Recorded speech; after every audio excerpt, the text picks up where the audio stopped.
Hello everyone, welcome to the एक्जिया IAS academy. तो चलिए देखते हैं कौन से इम्पोर्टेंट न्यूज़ आर्टिकल हैं जो रेलेवेंट रहेंगे एग्ज़ाम पर्सपेक्टिव से। तो इसमें मैं आपको हर आर्टिकल का समरी बताऊंगा, चीज़ों को इन शॉर्ट समझाने की कोशिश करूंगा ताकि जब आप पूरा पीडीएफ पढ़े तो चीज़ें आपको समझ में आए। इसी के साथ कौन से पॉइंट से आपके प्री और मेंस में क्वेश्चन बन सकता है, कौन से जो आइडियाज़ है इम्पोर्टेंट रहेंगे एग्ज़ाम में पूछे जाएंगे, वो बताने की कोशिश करूंगा। ये जो भी एनालिसिस है आपके ऑफिशियल सिलेबस के हिसाब से है। इसी के साथ जो आपके 20 टू 25 ईयर्स के जो प्रीवियस या क्वेश्चन पेपर है प्री और मेंस के, उसमें किस तरीके से आइडियाज़ को पूछा गया है, कौन से कॉन्सेप्ट्स को बार बार पूछे जा रहे हैं, किस तरीके से एप्लीकेशन बेस्ड थीमेटिक क्वेश्चंस पूछे जाते हैं, वो बताने की कोशिश करूंगा। उसके साथ लिंक करने की कोशिश करूंगा ताकि चीज़ें जो है आपकी क्रेडिबल रहे और ऑथेंटिक रहे और आपको जिस लाइन में पढ़ना चाहिए आप उस लाइन में ही पढ़ें। ओके, और हर जो आर्टिकल पढ़ेंगे सभी चीज़ों का हमारे एग्ज़ाम में इस्तेमाल रहेगा। बस ये समझना ज़रूरी है कि उसका हम इस्तेमाल कैसे करेंगे। तो डिफरेंट जो आर्टिकल हम आपके समक्ष प्रस्तुत कर रहे हैं, इससे आपको वो आइडिया बेटर लग पाएगा। तो जो न्यू एजुकेशन पॉलिसी है, तो पहला जो टॉपिक है एजुकेशनल रिफॉर्म के बारे में बात करता है। ओके, तो ये जो आपका टॉपिक है जीएस पेपर 1 सोसाइटी के पर्सपेक्टिव से, GS paper 2 governance and social justice के पर्सपेक्टिव से, जीएस पेपर 3 आपके इकोनॉमी के पर्सपेक्टिव से इम्पॉर्टेंट रह सकता है, और इवन आपके जीएस पेपर 4 एथिक्स के पर्सपेक्टिव से भी कि किस तरीके से एजुकेशन इंस्टीट्यूशन क्या करती है, आपके बच्चों के एथिकल डेवलपमेंट में इम्पैक्ट डालती है, उस हिसाब से ये क्वेश्चन बन सकता है।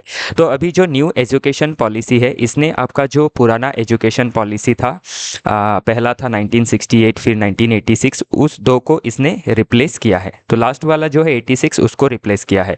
तो ये जो न्यू एजुकेशन पॉलिसी 2020 में लाई गई अंडर द एडवाइस ऑफ कस्तूरी रंगन, जो कमेटी था उसके एडवाइस पे, उसके रिकमेंडेशन पे। तो ये जो न्यू एजुकेशन पॉलिसी है 2020 में आया, और अभी 5 साल में इसमें क्या आपके अचीवमेंट्स देखे गए और कौन से इन प्रोग्रेस है और क्या चीज़ है जो स्टक कर रही है इसके डेवलपमेंट में। तो इसमें जो आप रेड लाइन में देख रहे हैं जो भी चीज़ें लिखी हैं, तो काफ़ी बढ़िया से इसमें लिखी गई है कि व्हाट हैज़ वर्कड, तो अभी तक क्या चीज़ें जो है वो वर्क किया है। जैसे स्कूल करिकुलम जो है उसको चेंज किया जा रहा है स्लोली। ओके, ताकि जो करिकुलम है उसको टाइम के साथ चेंजिंग सोशियो इकोनॉमिक सिनेरियो के साथ अलाइंड किया जा सके। फिर सेकंड जो है आपका first step of early childhood learning. Early childhood learning में काफ़ी ध्यान दी जा रही है, और उसके लिए आप देख सकते हैं आंगनवाड़ी जैसे सेंटर्स बनाना या फिर प्ले स्कूल पे फोकस करना, ताकि प्लेइंग एंड लर्निंग मेथड के ज़रिए जो हमारे आपके बच्चे हैं, छोटे बच्चे जो आपके अर्ली चाइल्डहुड में है, वो आपकी बेटर लर्निंग ले सके। क्योंकि अर्ली चाइल्डहुड जो है इसमें बच्चों का जो मेंटल विकास है, इमोशनल विकास है, सोशल विकास है, वो काफ़ी हद तक होता है। National focus on foundational skill, तो जो फाउंडेशनल स्किल में फोकस की जा रही है, क्योंकि हमारे देश में क्या है, आपकी जो लर्निंग आउटकम है बच्चों के न्यूमेरिसी में एंड लिटरेसी में, वो काफ़ी पोर है। जो आपका असर रिपोर्ट होता है उसमें हम बार बार इसका जिक्र देखते हैं, तो उसमें भी आपके निपुण भारत के तहत फोकस किया जा रहा है। फिर आपका जो एबीसी है, एकेडमिक बैंक ऑफ क्रेडिट, उसको भी इम्प्लीमेंट किया गया है ताकि जो कॉलेजेस है, जो हायर एजुकेशन है, उसमें मल्टीपल एंट्री एंड एग्जिट का ऑप्शन रहे। ओके, और बच्चे जो है वो देश के किसी भी कोने से आपके पढ़ सके, कॉलेजेस को चेंज कर सके अपने सहूलियत के हिसाब से। ओके, फिर आपका common test for legal common test for college entry, तो कॉलेज एंट्री के लिए आपके CUET जो कॉमन यूनिवर्सिटी एंट्रेंस टेस्ट है उसको इंट्रोड्यूस किया गया 2022 में, ताकि आपके क्या हो, एक यूनिफॉर्म तरीके से बच्चों का एग्जामिनेशन लिया जा सके और उनको डिफरेंट कॉलेजेस में एडमिशन मिल सके उसके लिए। तो ये भी इम्प्लीमेंट हो चुका है। देन है आपका जो इंडिया के कैंपसेस है डिफरेंट यूनिवर्सिटी के, उसको डिफरेंट जो अब्रॉड के कंट्रीज़ है उसमें खोला जा रहा है। और उसी के साथ जो डिफरेंट आपकी टॉप नॉच यूनिवर्सिटीज़ है, प्राइवेट यूनिवर्सिटीज़ है वर्ल्ड की, उनका कैंपस भी इंडिया में खोला जा रहा है ताकि हायर एजुकेशन का जो क्वालिटी है उसको इम्प्रूव किया जा सके, जो आपकी सीटिंग कैपेसिटी है उसको बढ़ाया जा सके। तो अभी क्या प्रोग्रेसिंग लेवल पे है, ये प्रोग्रेस हो चुकी है और ये प्रोग्रेसिंग लेवल पे है। चेंजिंग इन बोर्ड एग्जाम्स में 10-12 के चेंजेस लाई जा रही है। फिर आपके हॉलिस्टिक रिपोर्ट कार्ड को बनाने की कोशिश की जा रही है, जो अभी भी प्रोग्रेस में है, ताकि असेसमेंट जो है वो क्या हो, हॉलिस्टिक हो, 360 डिग्री असेसमेंट हो। ओके, तो इसमें परख नाम का आपका एक यूनिट है अंडर एनसीईआरटी, तो ये आपका हॉलिस्टिक रिपोर्ट कार्ड में वर्क कर रही है। Slow progress for 4 year UG degrees, तो जो अभी यूजी डिग्री हमारा था एनईपी के पहले, वो 3rd ईयर डिग्री कोर्स था, अभी इसको 4th ईयर डिग्री कोर्स किया गया है, जिसमें आपके 8 सेमेस्टर्स रहेंगे, और इसके बाद जो मास्टर्स करेंगे उनको सिर्फ 2 सेमेस्टर ही फेस करना पड़ेगा। तो इसका भी जो प्रोग्रेस है डिफरेंट स्टेट्स में काफ़ी आपके लैगिंग है। जैसे अभी आसाम में इसको इम्प्लीमेंट किया गया है, फिर जैसे स्टेट लाइक केरला, इनमें जो इसका प्रोग्रेस है उसको उसमें थोड़ा सा डिले हो रहा है। फिर मदर टंग इन क्लासरूम का जो इम्प्लीमेंटेशन था वो भी आपका कम देखा जा रहा है, वो भी इन प्रोग्रेस ही है, कि आपको जो स्पेशली आपके अर्ली चाइल्डहुड है, अर्ली चाइल्डहुड जो लर्निंग है, या फिर स्कूल लेवल पे जो करिकुलम है उसको मदर टंग में सिखाना, ताकि आपके बच्चे जो है बेटर लर्निंग एबिलिटी को अचीव कर सके, क्योंकि जब मदर टंग में पढ़ेंगे तो बेटर आपका चीज़ों को अंडरस्टैंड कर सकेंगे, और उनकी जो फाउंडेशनल न्यूमेरेसी एंड लिटरेसी है वो काफ़ी अच्छी हो जाएंगी, और उनका जो आपका थिंकिंग कैपेसिटी है, क्रिएटिव थिंकिंग है, इनोवेटिव सोच है, उनको वो बढ़ा सकेंगे। व्हाट स्टक्स एंड वाई, तो क्या ऐसी चीज़ें हैं जो स्टक कर रही है? तो नंबर 1 जो 6% जीडीपी का खर्च करने का आपका प्लान था, वो अभी स्टक होके रखा है, 3-4% के अंदर ही है। फिर जो 3 लैंग्वेज फार्मूला है वो एक आपका स्टिकिंग पॉइंट है हिंदी को लेके, स्पेशली जो द्रविडियन स्टेट है उसके साथ एक आप क्लैश देख सकते हैं। फिर जो टीचर एजुकेशन का आपका जो प्रोविज़न रखा गया था वो भी अभी पूरी तरीके से आपका रिफॉर्म नहीं हुआ है, क्योंकि टीचर्स की एबिलिटी को जब बढ़ाएंगे तभी क्या है, उनको जब बेटर टीचिंग लर्निंग मेथड सिखाएंगे तो क्या है, स्टूडेंट की जो आउटकम है, लर्निंग आउटकम है, फाउंडेशनल लर्निंग, वो बेटर हो पाएंगे। फिर यूजीसी प्रपोज्ड जो आपका सक्सेसर है वो उसमें डिले हो रहा है, कि यूजीसी के सक्सेसर्स रहेंगे कौन, HECI, okay, higher education commission of India, जो क्या करेगा, हायर एजुकेशन को आपका फंडिंग करेगा, एक्रेडिटेशन देगा, एकेडमिक स्टैंडर्ड्स को बनाएगा, उसमें अभी भी आपकी डिले देखी जा रही है। फिर जो ब्रेकफास्ट का प्रोविज़न रखा जाने वाला था वो भी अभी तक इम्प्लीमेंट नहीं हुआ है। ओके, और फिर एक पॉलिसी डिवाइड देखी जा रही है between centre and different states, specially southern states और द 5 साउदर्न स्टेट्स। ओके, तो ये आप देख सकते हैं कि इसी एक आर्टिकल में आपको पूरा एनईपी को खोल के रख दिया गया है, कि आपका एनईपी में क्या वर्क कर रहा है, अभी भी क्या प्रोग्रेस में है, और ऐसी क्या लेक्यूनास या फिर क्या ऐसे स्टैम्बलिंग ब्लॉक्स है उसके बारे में इसमें मेंशन किया है। तो इससे आप क्या है, एक बेटर आइडिया ले सकते हैं कि एनईपी का क्या आपका प्रोग्रेस और क्या लेक्यूनास या फिर अभी भी क्या चीज़ें प्रोग्रेस में ही है, उसको अचीव नहीं किया जा सक रहा है। तो इससे आप क्या है, ऐसे में भी पूछा जाता है, तो बहुत लोगों के मन में सवाल होता है, एस्पिरेंट्स के मन में, कि सर हम ऐसे कैसे लिखे, या फिर ऐसे को किस तरीके से ऐसे का अप्रोच रखें। तो अभी समझ लीजिए कि 5 ईयर्स ऑफ एनईपी ऐसे करके एक टॉपिक आया, तो उसमें आपको क्या करना है, इसमें जैसे चीज़ें लिखी गई है उस तरीके से आप मेंशन कर सकते हैं। ये भी आपका एक बेटर फॉर्मेट है ऐसे लिखने का, ओके, जिसमें आप देख सकते हैं कि हर चीज़ों को बारीकी से आपका मेंशन किया गया है। Okay, so it is a better approach, तो इस तरीके के अप्रोच आप रख सकते हैं ऐसे के लिए। ओके, चलिए देखते हैं। बाकी ध्यान रखिएगा जो भी चीज़ें इसमें मेंशन की गई है, इसको इसमें आपका एक्सप्लेनेशन इसका दिया गया है, तो इसको भी देख लीजिएगा, प्री और मेंस के लिहाज से इंपॉर्टेंट रहेगा। ओके, फिर आपका निपुण भारत स्कीम क्या है, किस में फोकस कर रहा है, CUET क्या है, इस तरीके के क्वेश्चंस बन सकते हैं प्रीलिम्स में। ओके, चलिए देखते हैं नेक्स्ट आर्टिकल। इससे पहले ये भी ध्यान रखिएगा, एक आपका इसमें क्वेश्चन भी दिया गया है मेंस के लिए, जो आपके 150 से 250 वर्ड के अंदर आपको लिखने के लिए दिया जा सकता है। तो इसको एक बार घर में प्रैक्टिस कीजिएगा। Critically examine the progress of NEP 5 years after it's launch, तो 5 ईयर्स लॉन्च के बाद इसका क्या प्रोग्रेस अभी रहा है, और किस चीज़ में लेक्यूनेस है, और उसका क्या वे फॉरवर्ड रहेगा। ओके, चलिए देखते हैं, वे फॉरवर्ड भी इसमें मेंशन किया है। ओके, तो स्ट्रेंथन करना है फेडरल डायलॉग को, फेज वाइज इंप्लीमेंटेशन करना है, आपका टीचर्स ट्रेनिंग इंफ्रास्ट्रक्चर जैसे निष्ठा जो है उस पोर्टल उसको डेवलप करना ज़रूरी है।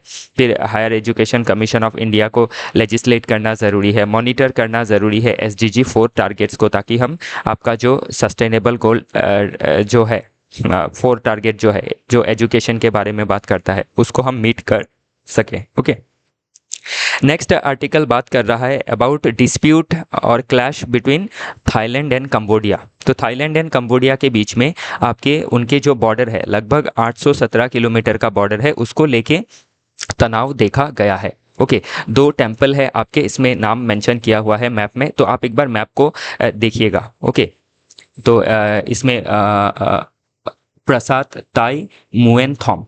ओके, तो ये एक टेम्पल है और नीचे और एक टेम्पल को मेंशन किया गया है। तो ये जो दो टेम्पल है, इन दो टेम्पल्स का नाम प्रीलिम्स में पूछा जा सकता है कि बॉर्डर एरिया में जो दो टेम्पल है जिसको लेके दोनों देश के बीच में क्लैश हुई है। क्लैश होने का रीज़न ये है कि आपका दोनों जो टेम्पल है दोनों ही देशों के लिए, कंबोडिया और थाईलैंड के लिए काफ़ी ऑस्पिशियस है, इनका कल्चरल आइडेंटिटी से लिंक करता है। तो इसीलिए क्या है, दोनों देश के बीच में एक टकराव देखने को मिला है। ओके, हाल ही में ट्रूस लाया गया है। ट्रूस मतलब शांति को बहाल करने की कोशिश की गई है by Malaysian prime minister Anwar Ibrahim ji. Okay, in Kuala Lumpur. तो आपको ध्यान रखना है इन चीज़ों को। ओके, मेनली जो ज्योग्राफिकल लोकेशन है, कौन से दो लोकेशंस में आपकी डिस्प्यूट आई है।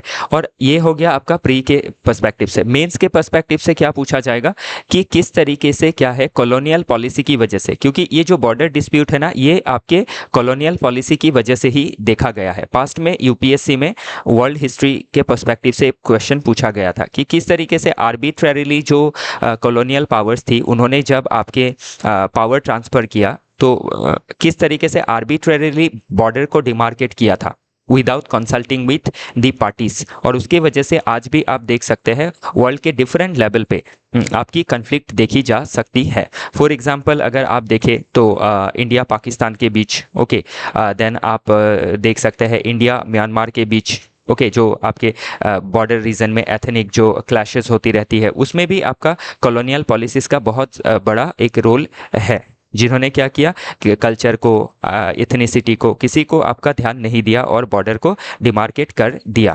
ओके, और देन आप अफ्रीका में अगर देखें तो जो स्टेट्स को चॉप किया गया, उसमें आप देख सकते हैं काफ़ी स्ट्रेट लाइन बॉर्डर है। ओके, जो क्या करती है ना, आपके एथनिसिटी को ध्यान में रखती है, बस कॉलोनियल पावर्स ने जहाँ जितने एरिया को घेरा उसी में बॉर्डर लगा दिया उन्होंने। ओके, और जब आज़ादी दी देशों को तो उसमें क्या किया, जो डिफरेंट आपके ग्रुप्स थे उनके साथ कोई डिस्कशंस नहीं हुई, और इसके लिए ये जो इश्यूज है अभी आज के समय पे इसका आप रिप्रकशंस देख सकते हैं। ओके, तो अभी ये जो दो रीज़न है आपके जो टेम्पल है ये कंबोडिया के हिस्से में आई है।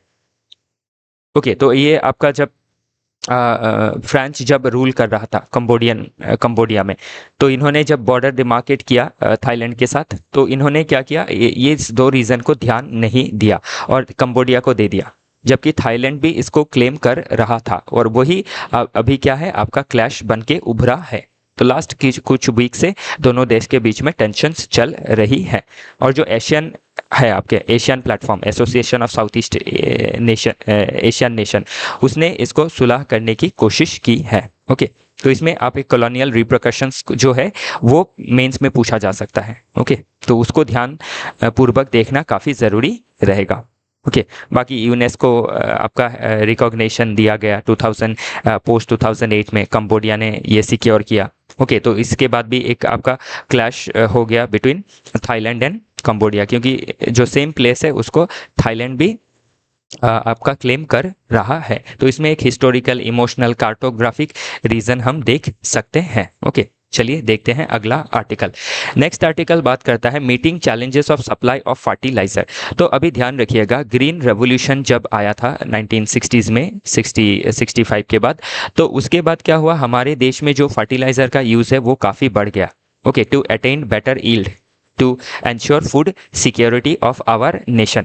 तो उस समय से आपका फर्टिलाइज़र का, स्पेशली जो आपका एनपीके है, एमओपी है, डीएपी है, तो इन फर्टिलाइजर्स का इस्तेमाल बहुत ज़्यादा होने लगा। और इन फर्टिलाइजर्स में आपका जो मेन बेस मटेरियल होता है वो होता है नेचुरल गैस।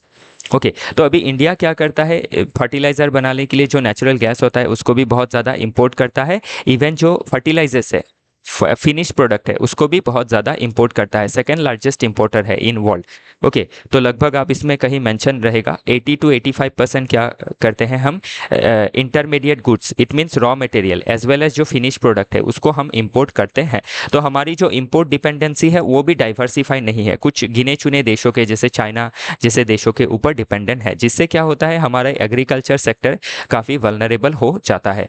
तो इसमें यही चीज़ें दर्शाई गई है कि हमें fertiliser manufacturing, fertiliser procurement, fertiliser import को डाइवर्सिफाई करना ज़रूरी रहेगा। ओके, ताकि हम क्या कर सके, फार्मर्स को आपका फर्टिलाइज़र का सिक्योरिटी दे सके, जिससे हमारे देश का फूड सिक्योरिटी जो है वो आपका बना रहेगा। ओके, तो इसमें 2 पेज में सारी चीज़ें मेंशन की गई है about DAP, urea, okay, MOP, तो ये सभी देखना ज़रूरी रहेगा। ओके, देखते हैं नेक्स्ट आर्टिकल।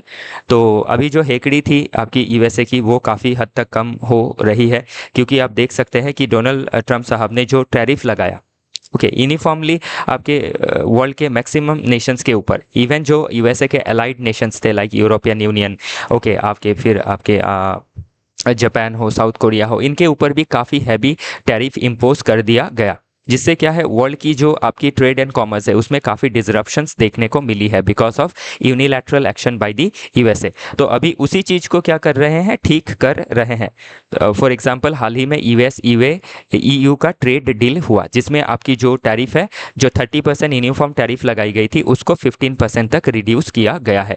तो अभी इस जो डेवलपमेंट है, इससे पहले आप देख सकते हैं इंडिया यूके ने ट्रेड डील आपका साइन किया, जिसमें आपके लगभग 90 to 99% जो गुड्स एंड सर्विसेज थे उसमें टैरिफ को आपका बहुत ही कम किया गया है। तो इससे अभी जो यूएसए है वो भी बाउंड हो गई है कि वो डिफरेंट नेशन से क्या करे, जो आपका डिस्कशन है वो करे। अदरवाइज क्या है, यूएसए को ही सबसे ज़्यादा नुकसान झेलना पड़ेगा, क्योंकि जब कोई प्रॉब्लम आती है किसी देश से, तो जो देश प्रॉब्लम को फेस कर रहा है डिफरेंट रीजन, वो क्या करेंगे, अल्टरनेटिव ढूंढेंगे और यूएसए आइसोलेट हो जाएगा। तो इसीलिए यूएसए भी अभी क्या कर रही है, आपके डिस्कशन पे आई है। तो उसी हिसाब से ये आर्टिकल ज़रूरी है। ओके, तो इसमें आप कहीं जब टैरिफ रिलेटेड जो चीज़ें पूछी जाएंगी एग्जाम में, इसका क्या पॉजिटिव है क्या नेगेटिव है, जो ग्लोबल ट्रेड है उसमें क्या इम्पैक्ट पड़ेगा, तो उस हिसाब से इन चीज़ों को आप देख सकते हैं। इसमें बाकी एक मेंस का प्रैक्टिस क्वेश्चन भी दिया है, इसको भी आप अटेम्प्ट कीजिएगा। ओके, चलिए देखते हैं अगला article. So power of rebasing how Nigeria GDP jump from number 58 to 55 in a day. तो अभी इसमें देखिए नाइजेरिया ने क्या किया है, जो जीडीपी का कैलकुलेशंस का जो कुछ मेथड है उसमें चेंजेस लाया है।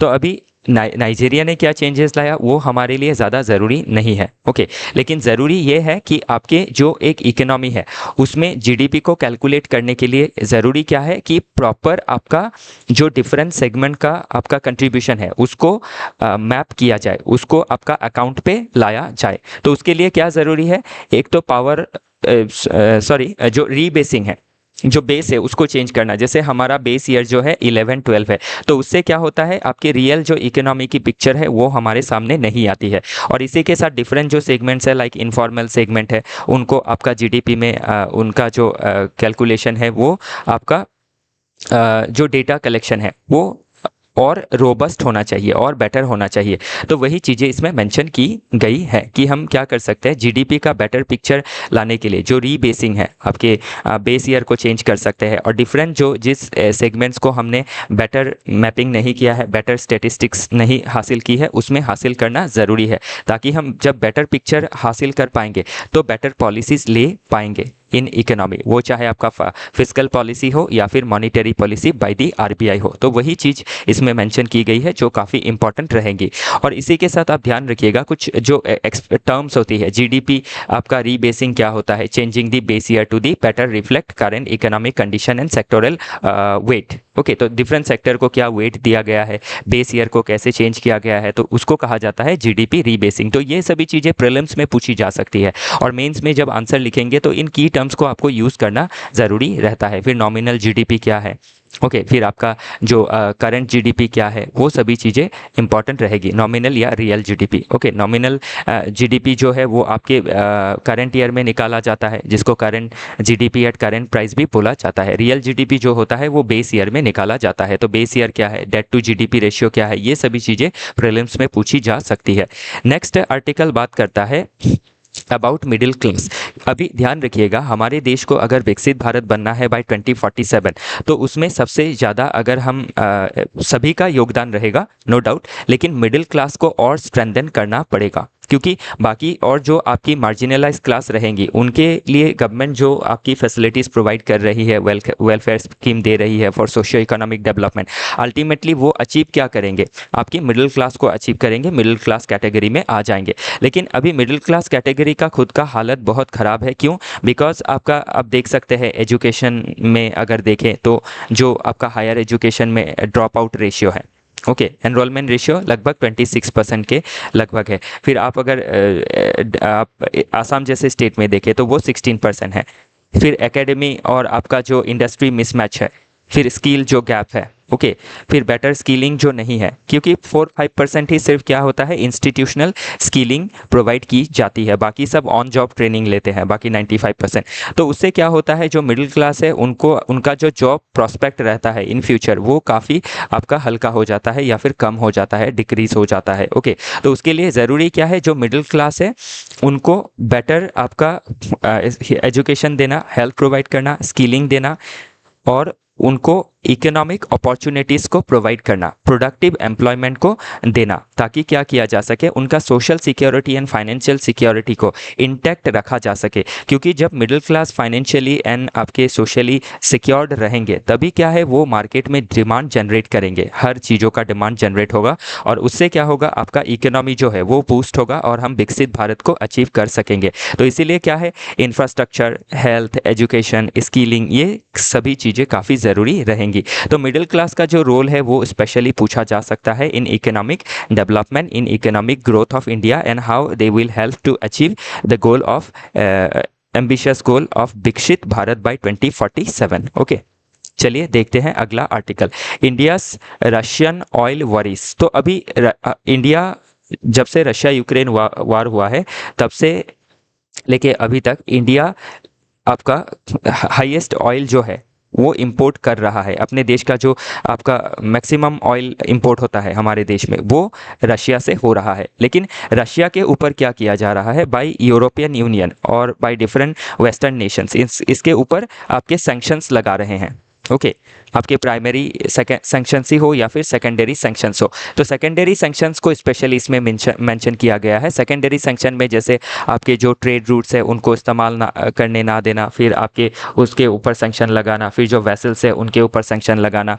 फिर जो आपकी ट्रेड होती है उसमें जो फाइनेंसेस जाता है, पेमेंट वगैरह, उसमें सैंक्शन लगाना। तो ये सभी चीज़ें क्या कर रही है, different other Nations like India जो आपकी इंपोर्ट कर रही है उसके ऊपर एक प्रेशर आ रहा है। प्लस हम जो आपके ऑयल इंपोर्ट कर रहे हैं उससे हमारे देश की जो रिफाइनरीज उसको आपके रिफाइन करेगी, जैसे नायरा जैसे जो आपके या फिर रिलायंस जो आपके रिफाइनरीज है, तो ये जब रिफाइन करेंगे, इनको जब बेचेंगे रशिया आपके यूरोपियन यूनियन में, तो उस ऑयल के ऊपर ये सैंक्शन लगाएंगे।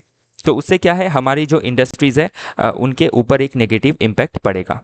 Okay, because of oil sanctions bye European Nations. Okay, तो वही आर्टिकल इसमें मेंशन की गई है। लेकिन इस सैंक्शन को हम आपका जो लगाया है, नो डाउट इम्पैक्ट पड़ेगा, लेकिन हम इस सैंक्शन की वजह से रशिया से ऑयल इंपोर्ट करना बंद नहीं कर सकते हैं। क्यों? बिकॉज ये जो आपका चीप ऑयल हम रिसीव कर रहे हैं फ्रॉम रशिया, उसके वजह से क्या हो रहा है, हमारे इंफ्रास्ट्रक्चरल डेवलपमेंट में, हमारे देश के इन्फ्लेशन कंट्रोल में, हमारे देश के इंडस्ट्रियल ग्रोथ में मदद हमें मिल रही है। तो हम उसको कॉम्प्रोमाइज़ नहीं कर सकते। हमारा जो नेशनल गोल है इकोनॉमिक ग्रोथ का, डेवलपमेंट का, इंफ्रास्ट्रक्चरल डेवलपमेंट का, इन्फ्लेशन कंट्रोल का, we cannot compromise with this goal because of the pressure of European Union. Okay, तो इसी के साथ जो ये डिस्कशन है, ये कल के न्यूज़पेपर का डिस्कशन था, वो समाप्त होता है। आज का जो डिस्कशन है वो मैं अभी फिर से प्रस्तुत कर दूंगा। ओके, तो आई होप चीज़ें आपको समझ में आई। कोई डाउट है तो आप हमें कमेंट सेक्शन में बताइए और आप हमें फ़ोन भी कर सकते हैं, जो फ़ोन नंबर इसमें मेंशन किया हुआ है। आज के लिए और अभी के लिए